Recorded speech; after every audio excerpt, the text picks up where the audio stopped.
New England Patriots, the fallen empire. The Patriots are what happened when you have 2 decades of dominance followed by the harsh reality that dynasties eventually end. For 20 years, they were the final boss of football. Everyone hated them, everyone feared them, and everyone secretly wished they could be them. Now, they're just another team with a fancy stadium and expensive hoodies. They went from, we're going to win the Super Bowl, to, maybe we'll make the playoffs, to, please don't go 0-17. It's like watching Batman become regular Bruce Wayne, except Bruce Wayne forgot how to throw a football. The Pats built a culture of excellence, then watched Tom Brady take it to Tampa Bay like he was moving out after a messy divorce. Buffalo Bills, the Heartbreakers. The Bills are the most lovable team in football, which is exactly why they'll break your heart in ways you didn't think were possible. They've got the most passionate fans, the coldest weather, and a quarterback who looks like he was built in a Wyoming laboratory to throw footballs through hurricanes. Josh Allen is basically Paul Bunyan with a rocket arm, and Bills Mafia treats every game day like it's the last day on Earth. They jump through tables, tailgate in blizzards, and believe in this team with a religious devotion that would make cult leaders jealous. But here's the thing, they're cursed. 4 straight Super Bowl losses in the 90s wasn't just bad luck. It was a cosmic joke that apparently hasn't ended yet. Miami Dolphins, the tease. The Dolphins are like that friend who's always about to get their life together. They've got speed, they got style, they play in paradise, and somehow they still find ways to make you wonder what could have been. They're fast enough to score 70 points one week and inconsistent enough to lose to the Jets the next. Tua throws dimes when he's healthy, which is about as often as Miami gets snow. The defense is either elite or invisible, depending on whether you're watching highlights or the actual game. Miami is the team that makes you believe in the regular season and remember why hope is dangerous in the playoffs. New York Jets, the tragedy. This franchise exists to teach the rest of the NFL what not to do, like a cautionary tale with shoulder pads and chronic disappointment. They finally get Aaron Rodgers, arguably the most talented quarterback in football, and he gets hurt 4 plays into the season. It's not just bad luck, that's the football gods personally intervening to keep the Jets from having nice things. Jets fans don't watch games expecting to win. They watch games expecting new and creative ways to lose. It's not fandom, it's performance art about suffering. Pittsburgh Steelers, the blue-collar dynasty. The Steelers don't rebuild, they reload. They don't chase trends, they are the trend. They don't fire coaches, they retire them after 47 years of service. This is the most stable franchise in sports, run like a family business, where the family business is winning football games. They draft players, develop them, and keep them forever. They find linebackers in coal mines and turn them into Hall of Famers. Their defense hits harder than a Pennsylvania winter, and their fans treat terrible towels like family heirlooms. Baltimore Ravens, the defensive masterpiece. The Ravens are what happens when you build a franchise around hitting people really, really hard. This team treats defense like a religion and treats running the ball like a sacred ritual passed down through generations. Lamar Jackson is a human highlight reel who plays quarterback like he's playing backyard football with his cousins, except his cousins are 300-pound defensive ends who want to end his career. The Ravens' offense is beautiful chaos. You never know if they're about to score a touchdown or turn the ball over, and sometimes both on the same play. Baltimore football is poetry in motion, if poetry involved a lot more concussions and trash talking. Cincinnati Bengals, the sleeping giant. The Bengals spent decades being the NFL's lovable losers, the team with the cool helmets and absolutely nothing else going for them. They were content being mediocre, like that student who's happy with C's because at least they're not failing. Then Joe Burrow showed up looking like a GQ model who moonlights as a franchise quarterback. Cool, calm, confident, wearing sunglasses like he's about to steal your girlfriend and your playoff hopes. Suddenly, the Bengals have swagger, expectations, and a fan base that remembers what hope feels like. They're no longer the cute underdog. They're the team that nobody wants to play in January. Cleveland Browns, the eternal project. The Browns are proof that hope is the cruelest emotion in sports. This franchise has been rebuilding for longer than some players have been alive.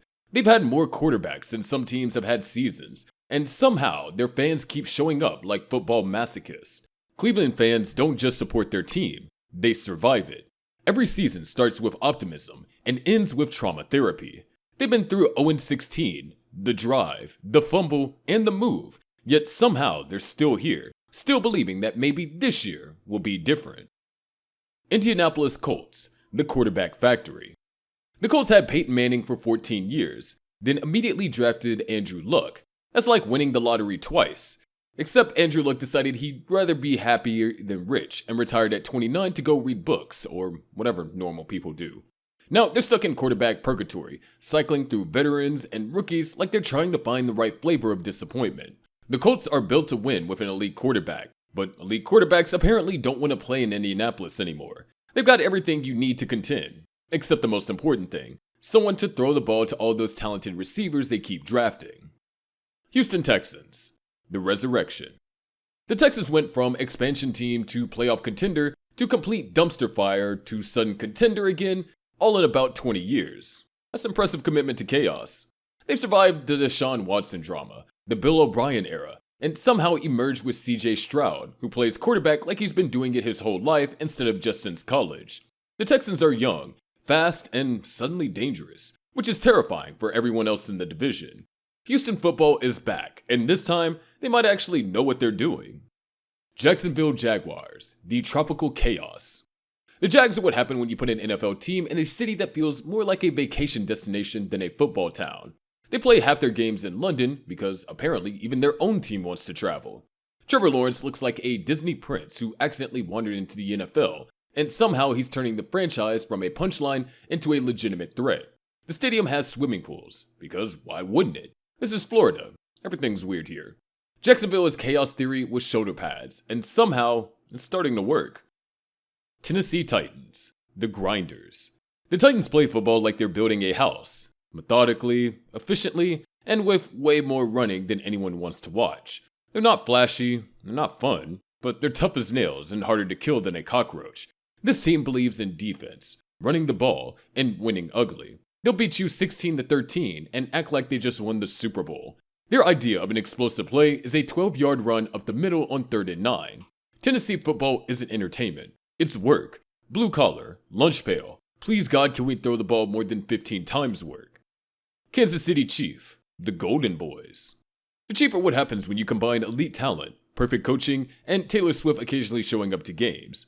Patrick Mahomes plays quarterback like he's playing a video game with cheat codes enabled, making throws that shouldn't be physically possible. Then they got Travis Kelce, who's somehow both the best tight end in football and the most famous boyfriend in America. They got Andy Reid, who calls plays like he's conducting a symphony of destruction. And they got fans who show up in below zero weather and make Arrowhead Stadium sound like a jet engine. The Chiefs are the new Patriots, except they're actually likable. For now. Las Vegas Raiders, the Outlaws.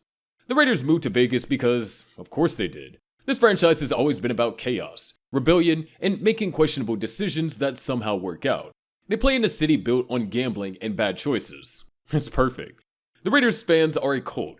People get Raiders tattoos before they get married. They wear team gear to funerals. They name their children after former players from the 1970s. This isn't fandom. This is a lifestyle that requires commitment and possibly therapy. Win or lose, the Raiders are always entertaining. Usually lose, but always entertaining. Los Angeles Chargers, the Forgotten. The Chargers moved from San Diego to LA and immediately became the least popular team in their own city. Their home games look like neutral site games because nobody in LA cares about a team that abandoned their actual fans. They got Justin Herbert, who throws perfect spirals like he's trying to thread needles from 40 yards away.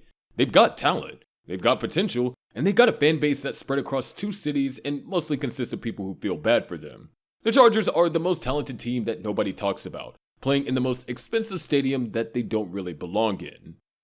Denver Broncos, the Fallen Horses. The Broncos used to be the gold standard of AFC football. Elway, Manning, championship defense, mile-high magic. They paid Russell Wilson $245 million to throw checkdowns and suddenly became the most expensive mediocre team in football. Denver fans still show up like it's 2015 and like they've got the best defense in football. They wear orange like it's armor and talk about attitude like it's a secret weapon. They're waiting for the next great quarterback to save them, which is basically the Denver way of life. The Broncos are proof that even proud franchises can become cautionary tales about guaranteed contracts. Dallas Cowboys, America's most polarizing team. The Cowboys call themselves America's team, but half of America only watches them hoping they'll lose. Jerry Jones has owned this team for 30 years and hasn't won a Super Bowl since grunge music was popular. They've got talent, they got star power, they've got the most expensive stadium on earth, And somehow, they still find ways to disappoint everyone, especially themselves. Dak Prescott plays like an MVP in September and a backup quarterback in January. Cowboy fans live in a constant state of delusion, convinced that this year will be different, despite all the evidence suggesting otherwise. Philadelphia Eagles, the Psychos. Eagle fans are the only people who would boo Santa Claus and somehow make it seem reasonable. The Eagles won their first Super Bowl in 2017, and the city celebrated like they discovered fire. Fans climbed light poles, flipped cars, and probably tried to adopt Nick Foles. This isn't normal fan behavior. This is Philadelphia fan behavior, which is its own category of human experience. New York Giants, the Little Giants. The Giants are football aristocracy in New York, which means they carry themselves with dignity, even when they're losing by 30 points. They don't chase trends or make flashy moves. They just quietly exist, and occasionally remember that they used to be really good. They beat Tom Brady in 2 Super Bowls with Eli Manning, who looked like he accidentally wandered onto a football field and decided to stay. The Giants do everything the right way, which apparently means being respectable and boring until suddenly they're not. New York Giants football is like classical music, sophisticated, traditional, and occasionally brilliant when you're not expecting it. Washington Commanders, the rebrand. The Commanders spent decades being run by the worst owner in sports, which is saying something in a league that includes Jerry Jones. Dan Snyder turned this proud franchise into a national punchline before finally selling the team to someone who might actually care about football. They changed their name, changed their owner, and now they're trying to change their culture. Washington fans have been through so much trauma that hope feels foreign, like a language they used to speak but forgot. The Commanders are starting over, which honestly might be the best thing that could happen to them. Green Bay Packers, the small town dreamers. The Packers are owned by the people of Green Bay, Wisconsin, which makes them the most socialist franchise in America's most capitalist sport. They play in the smallest city in the NFL and somehow attract Hall of Fame quarterbacks like they're giving away free cheese. Aaron Rodgers left, but they immediately found Jordan Love, because apparently Green Bay grows quarterbacks in the frozen tundra like other places grow corn. Packers fans wear cheese on their heads and act like this is normal behavior.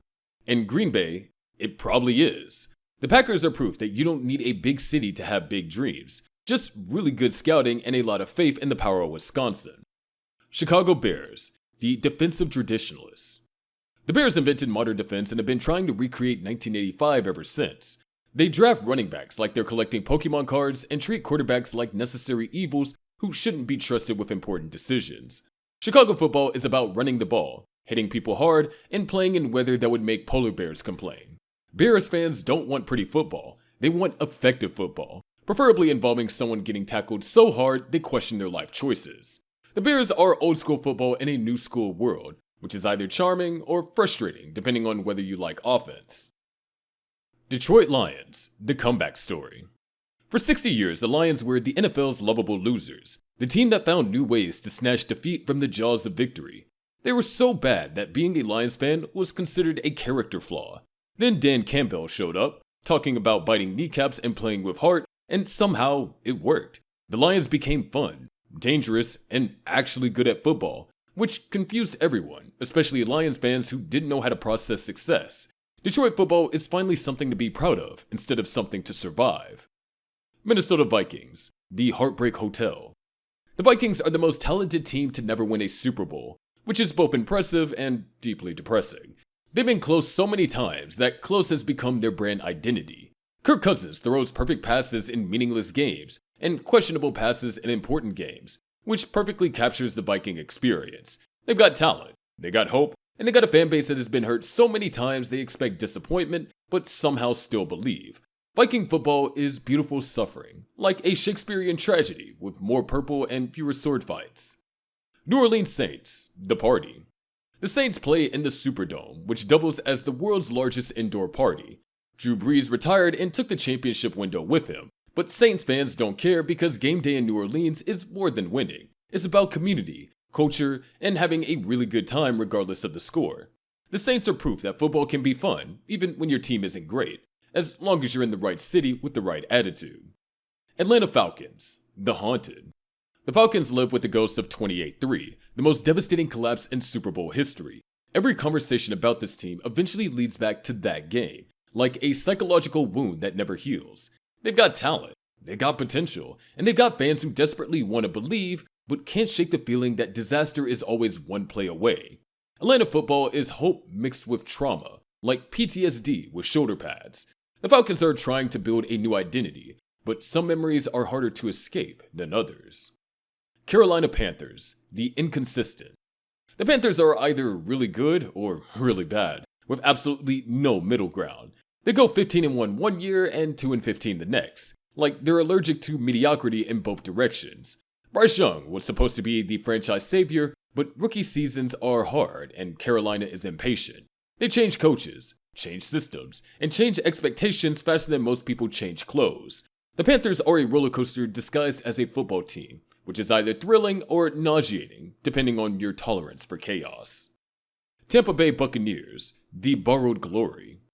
The Bucs spent decades being irrelevant. Then Tom Brady showed up like a superhero in red and pewter and immediately won them a Super Bowl. Now Brady's retired and they're back to figuring out who they are without the greatest quarterback in history. Tampa Bay fans experienced 3 years of elite football and now have to go back to being the regular fans of a regular team, which is like going from driving a Ferrari to riding the bus. The Bucs got their championship, but now they got to figure out how to be good without borrowing greatness from New England. San Francisco 49ers, the perfectionists. The 49ers do everything right, except win Super Bowls. They've got the best coach, the best system, the most talent, and somehow they keep finding ways to fall just short of greatness. Brock Purdy went from Mr. Irrelevant to franchise quarterback, which is either the greatest development story in NFL history or proof that Kyle Shanahan could make anyone look good. Their defense hits like a freight train, and their offense moves like poetry in motion. The 49ers are so close to being perfect that it's almost painful to watch them not quite get there. Seattle Seahawks, the 12th man. The Seahawks have the loudest fans in football, and they want everyone to know it. They went from irrelevant to dynasty to rebuilding, and somehow their fans stayed loud throughout all of it. Russell Wilson left, but Seattle kept winning because apparently the city itself is good at football, not just the players. Seahawks football is about energy, attitude, and making visiting teams uncomfortable from the moment they step off the plane. Los Angeles Rams, the Hollywood team.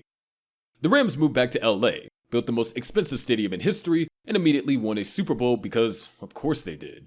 They don't rebuild, they reload by trading draft picks for proven players like they're playing fantasy football with unlimited money. Matthew Stafford finally got his ring, Aaron Donald got his legacy, and LA got a championship parade that probably cost more than the team's entire payroll. The Rams don't do anything quietly or cheaply. Los Angeles football is entertainment, spectacle, and star power, which is exactly what you would expect from Hollywood's NFL team. Arizona Cardinals, the Desert Wanderers.